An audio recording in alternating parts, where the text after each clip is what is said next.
پیش کر سکوں گا۔ یرمیہ 8 باب بڑا مشہور حوالہ ہے، صفحہ 723 پیج 723 ہے۔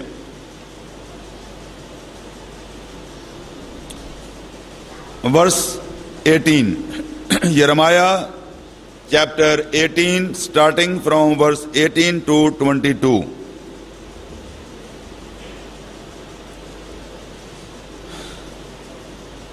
کاش کہ میں غم سے تسلی پاتا، میرا دل مجھ میں سست ہو گیا۔ دیکھ میری بنتے قوم کے نالہ کی آواز دور کے ملک سے آتی ہے۔ کیا خداوند صیون میں نہیں؟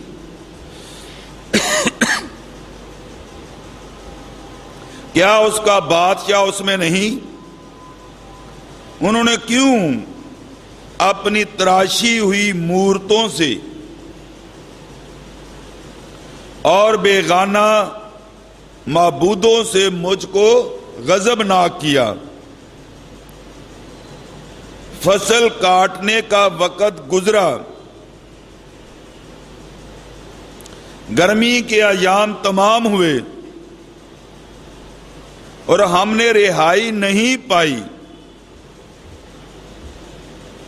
اپنی بنتے قوم کی شکستگی کے سبب سے میں شکستہ حال ہوا، میں کڑتا رہتا ہوں، حیرت نے مجھے دبا لیا۔ کیا جلاد میں روگنے بلسان نہیں؟ کیا وہاں کوئی طبیب نہیں؟ میری بنتے قوم کیوں شفا نہیں پاتی؟ آئیے میں آپ کھڑے ہو جائیں اور دعا کریں اپنے لیے، آزادی محسوس کریں، اپنے ہاتھوں کو اٹھائیں اور دعا کرنا شروع کریں اپنے لیے، میرے لیے۔ ہاللیلویہ۔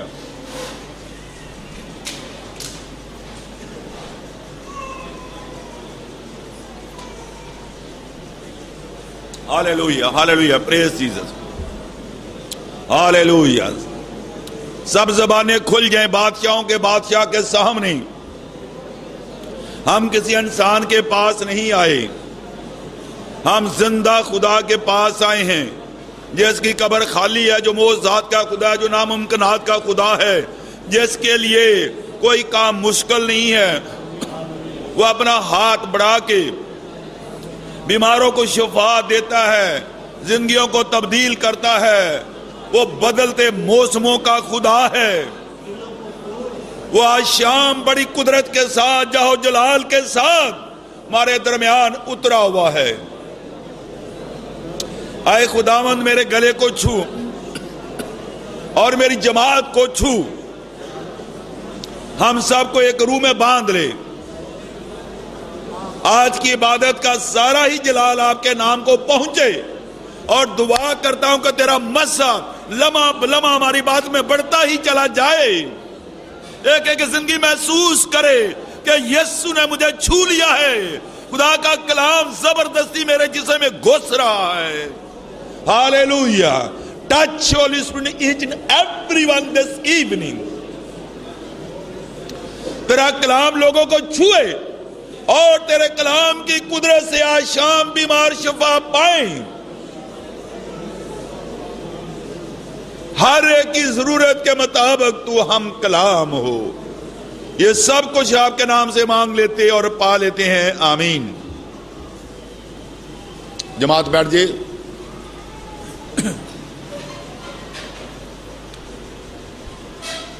آج کا ایک سوال ہے، میری بنتے قوم کیوں شفا نہیں پاتی؟ یرمیہ نبی کے نام کا مطلب ڈبل ہے۔ یرمیہ کے نام کا مطلب دوہرا ہے۔ خدا سرفراز کرتا ہے اور خدا پامال کرتا ہے. اور خداوند نے یرمیا کو جب چنا تو اس نے انکار کیا کہ اے خداوند خدا میں تو بچہ ہوں, میں بول نہیں سکتا. اگر پہلے باب میں یہ آپ دیکھیں تو آپ کو یہ حوالہ ملے گا. تب خداوند کا کلام مجھ پر نازل ہوا اور اس نے فرمایا اس سے پیشتر کہ میں نے تجھے بطن میں خلق کیا, میں تجھے جانتا تھا اور تیری ولادت سے پہلے میں نے تجھے مخصوص کیا اور قوموں کے لیے تجھے نبی ٹھہرایا. تب میں نے کہا ہائے خداوند خدا, دیکھ میں بول نہیں سکتا کیونکہ میں تو بچہ ہوں. لیکن خداوند نے مجھے فرمایا یوں نہ کہہ کہ میں بچہ ہوں, کیونکہ جس کسی کے پاس میں تجھے بھیجوں گا تو جائے گا اور جو کچھ میں تجھے فرماؤں گا تو کہے گا. تو ان کے چہروں کو دیکھ کر نہ ڈر, کیونکہ خداوند فرماتا ہے میں تجھے چھڑانے کو تیرے ساتھ ہوں. تب خداوند نے اپنا ہاتھ بڑھا کر میرے منہ کو چھوا اور خداوند نے مجھے فرمایا دیکھ میں نے اپنا کلام تیرے منہ میں ڈال دیا ہے. دیکھ آج کے دن میں نے تجھے قوموں پر اور سلطنتوں پر مقرر کیا کہ اکھاڑے ڈھائے اور ہلاک کرے اور گرائے اور تعمیر کرے اور لگائے. جب خداوند کا بندہ یرمیا یہ کہہ رہا ہے کہ اے خداوند میں تو بچہ ہوں, میں اس قابل نہیں, یہ ایک بہت بڑی ذمہ داری ہے جو تو مجھے دے رہا ہے, یہ میرے بس میں نہیں ہے. Why he was saying like that? وہ یہ کیوں کہہ رہا ہے کہ میں بچہ ہوں؟ کلام مقدس بتاتا گنتی 8 میں کہ جب نبی چنے جاتے تھے نبوت کے وقت ان کی عمر کم از کم 25 سال سے اوپر ہوا کرتی تھی, اور وہ ابھی نبوت کی عمر کو نہیں پہنچا. تو اس لیے وہ یہ کہہ رہا ہے کہ ہائے خداوند خدا میں کیا ہوں, میں تو بچہ ہوں اور میں اس قابل نہیں کہ میں اس بڑی خدمت کو لے سکوں.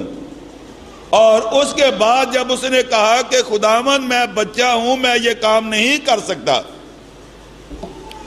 تو خداوند خدا نے کچھ ایڈیشنل کام کیا. What was that?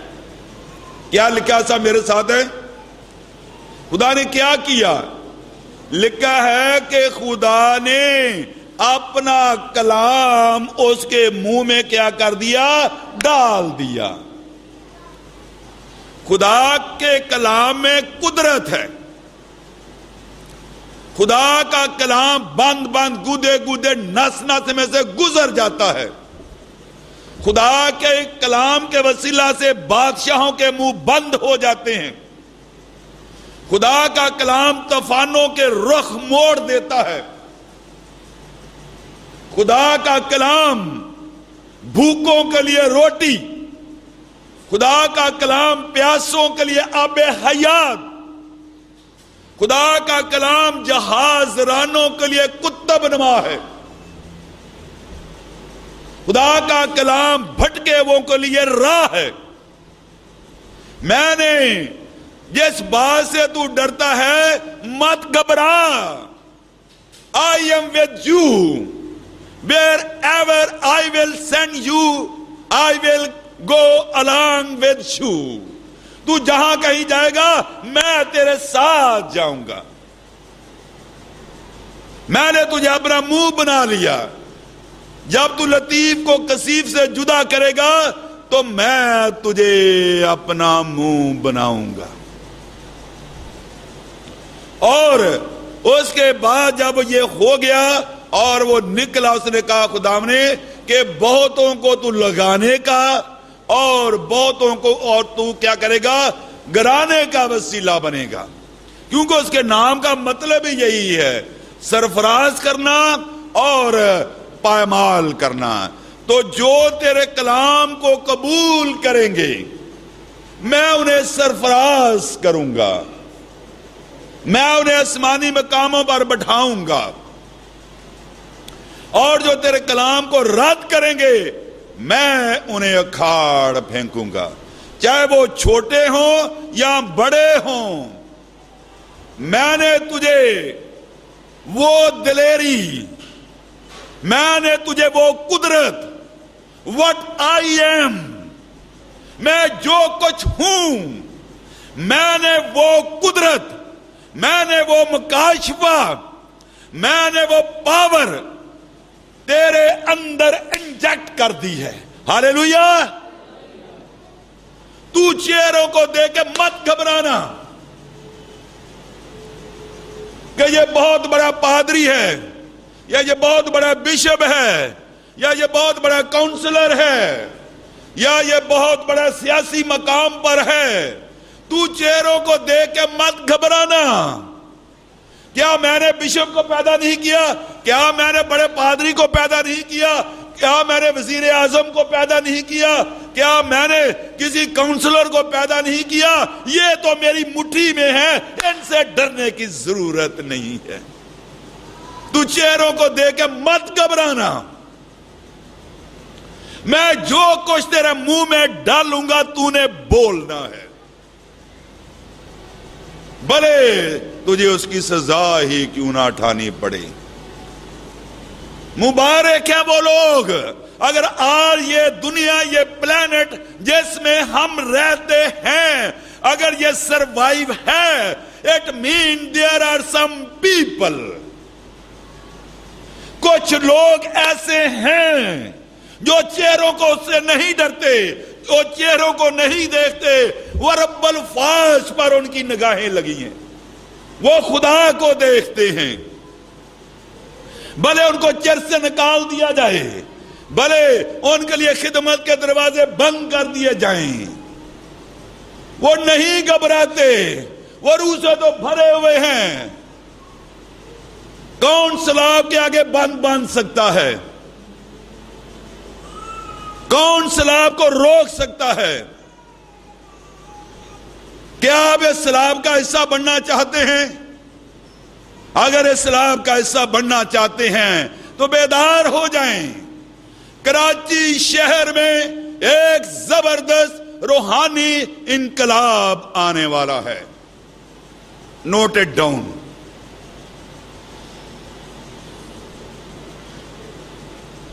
خداوند خدا چاہتا ہے کہ آج میں اور آپ اپنے آپ کو پریپیئر کریں اور تیار کریں۔ بہت کچھ کہا جا سکتا ہے، یہ 3 سوال ہیں، میں جلدی سے ان کو شیئر کرنا چاہتا ہوں۔ ورس 22، یرمیا 8:22، یرمیا 8:22۔ کیا جلاد میں روغن بلسان نہیں ہے؟ کیا وہاں کوئی طبیب نہیں؟ 2 سوال۔ پہلا سوال کیا ہے جی؟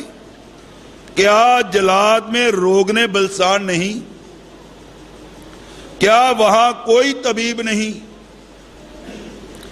اگر جلاد میں روغن بلسان بھی ہے اور وہاں پر طبیب بھی ہیں، کاہن بھی ہیں، نبی بھی ہیں، پاسٹر صاحبان بھی ہیں، مبشر بھی ہیں، خادمائیں بھی ہیں، خدمت کرنے والے بھی ہیں، اگر یہ سب کچھ ہے تو پھر میری بنت قوم شفا کیوں نہیں پاتی؟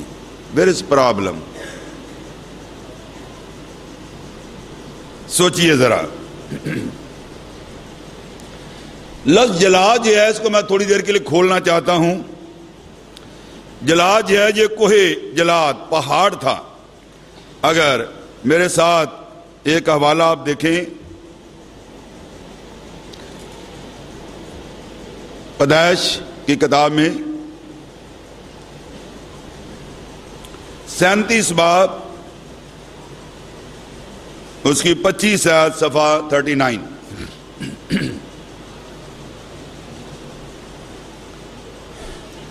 یہاں یہ واقعہ ہے جب انہوں نے اپنے بھائی یوسف کو جو ہے کنویں کے اندر ڈال دیا اور ایک قافلہ آ رہا ہے، اور وہ کھانا کھانے بیٹھے اور آنکھ اٹھائی تو دیکھا کہ اسماعیلیوں کا ایک قافلہ جلاد سے آ رہا ہے اور گرم مسالہ اور روغن بلسان اور مر اونٹوں پر لادے ہوئے مصر کو لیے جا رہے ہیں۔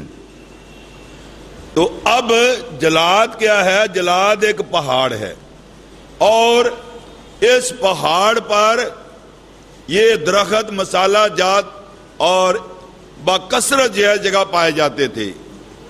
جلاد تھا کہاں پر؟ یہ پہاڑ کس جگہ پر واقع ہے؟ اور یہ کنان، ملک کنان کا ایک حصہ ہے۔ آئیے میرے ساتھ آپ دیکھیں۔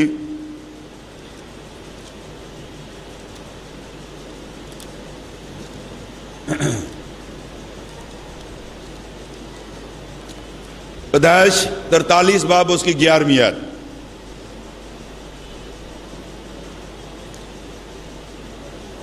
تب ان کے باپ اسرائیل نے ان سے کہا، اگر یہی بات ہے تو ایسا کرو، اپنے برتنوں میں اس ملک کی مشہور، کس ملک کی؟ ملک کنعان کی مشہور پیداوار میں سے کچھ اس شخص کے لیے نذرانہ لیتے جاؤ، جیسے تھوڑا سا روغن بلسان، تھوڑا سا شہد، کچھ گرم مسالہ اور مر اور پستہ اور بادام اور دونا دام اپنے ہاتھ میں لے لو، اور وہ نقدی جو پھیر دی گئی ہے تمہارے بوروں کے منہ میں رکھی اپنے ساتھ لے جاؤ۔ تو اب میں صرف یہ کلیئر کرنا چاہ رہا تھا کہ میں جو بات کہہ رہا ہوں وہ آپ سمجھ جائیں کہ میں کیا کہہ رہا ہوں۔ تو جلاد کیا ہے؟ ایک پہاڑ کا نام ہے۔ جلاد کہاں واقع ہے؟ ملک کنعان میں واقع ہے، اور یہ دریائے یردن کے مشرقی کنارے پر واقع تھا، اور اس کی تقسیم اس طرح سے کچھ حصہ جد کے اور کچھ حصہ منسی کے اور کچھ حصہ جو روبن کے، اس کے تقسیم میں یہ حصہ آیا۔ اور اب ہم یہاں پر دیکھتے، یہ بات میں پہلے کلیئر کر دی۔ تو اب سوال یہ پیدا ہوتا ہے، کلام کہہ رہا ہے کہ کیا جلاد میں روغن بلسان نہیں؟ تو نبی یہ سوال کرتا ہے کہ اگر روغن بلسان ہے تو پھر بیمار شفا کیوں نہیں پا رہے؟ اگر وہاں پر طبیب بھی موجود ہیں، کلام کہتا ہے تندرستوں کو طبیب کی ضرورت نہیں بلکہ بیماروں کو۔ اس کا مطلب ہے کہ جماعت کیا ہے، کلیسیا کیا ہے؟ بیمار ہے، اور ان کو کیا ہے؟ شفا کی ضرورت ہے۔ اب یہ جاننا ضروری ہے بیماری کیا ہے، قوم کو بیماری کیا لگی ہوئی ہے۔ یہ بیماری جو ہے ایک قسم کا وائرس ہے، جو بیماری قوم کو لگی ہوئی ہے ایک قسم کا وائرس ہے۔ میں نے کیا کہا؟ بول ہی نہیں رہے کوئی۔ میں نے کیا بولا ہے؟ میں نے یہ بتایا، میں کہتا ہوں کہ ہوشیار ہو کے بیٹھا کریں کہ یہ جماعت کو کیا بیماری ہے کہ وائرس کی بیماری لگی ہوئی ہے۔ اور وائرس کیا کرتا ہے بھائی؟ بڑی تیزی کے ساتھ پھیلتا ہے، روکے بھی نہیں رکتا۔ چلیں بھائی، اس وائرس کا کوئی پتہ ہے کہ بائبل کہاں بتاتی ہے اس وائرس کا ذکر؟ یعقوب پہلا باب 12ویں آیت، ٹھیک ہے جی۔ اور پھر رومیوں 5 باب 12ویں آیت، ایک آدمی کے وسیلہ سے گناہ دنیا میں آیا اور گناہ کے وسیلہ سے موت تمام دنیا میں پھیل گئی۔ کیا کوئی ایسی بیماری ہے اتنی تیز پھیلنے والی؟ تو گناہ کی بیماری سب سے زیادہ کنٹیجیس ہے، سب سے زیادہ لگنے والی ہے، سب سے زیادہ پھیلنے والی ہے۔ جو حوالہ میں نے یعقوب کا دیا کہ لکھا ہے کہ انسان اپنی خواہشوں سے کھچ کر کیا جاتا ہے؟